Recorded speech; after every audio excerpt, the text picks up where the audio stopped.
ابو سجارة بتاع البنات. عزو بتقول لك امك هات 100 جنيه من معاك. يه 100 جنيه. ليه فاكرين ما كانت ATM؟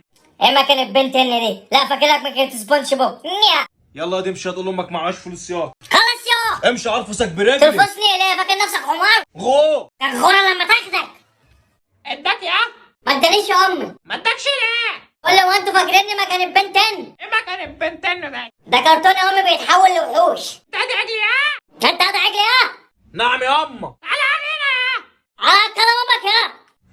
دي العكننه. تعالى بنتين نشوف امك. يا عم الها امك. ولا عايزه يا اما. شوف معاك 100 جنيه. اشوف معاك 100 جنيه. معيش 100 يا ست. كداب.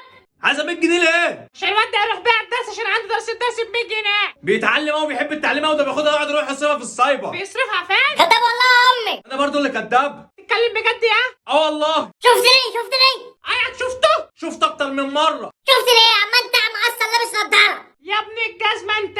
طيب هات 100 جنيه وانا هراقب. برضه عايز تديله 100 جنيه؟ نيا. صدقني يا اما مش معايا. مع امي. طلع يا. يا اما معيش يا اما غيرها يا اما، همشي بقى لحد اخر الاسبوع. خلص يا. خلاص يا.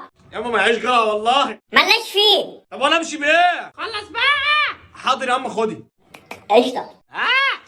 طب هاتي طب 50 منها، طب امشي بيها. ما تدريش حاجه. انت هسيب 100 جنيه يلا غور من وشي بقى. يا اما معيش فلوس يا اما، المحفظه فاضيه. وانا اعمل لك ايه؟ حول ولا قوه. يلا امشي. ماشي يا اما. ماشي. خد يا. نيا انت يا امي. يا الدرس ب 50 جنيه صح؟ واحنا اتفقنا نقسم ال 50 التانية وانت. 50 اللي انا اقسمها. ال 50 جنيه التانية مش قلنا هنقسمها انا وانت؟ لا يا ابن الجزمه على الدرس بتاعك. والله اخش اقول له ان الدرس ب 50 بس. قول له وحياة طبعك انت فاكرني اخبرك؟ امي خلاص بقى. امشي يا ابن الجزمه على الدرس. حاضر امي خلاص. خد كراستك وامشي على درسي يلا. انتوا ناس اصحابك. يلا هنمشي يا. خلاص اتفقنا.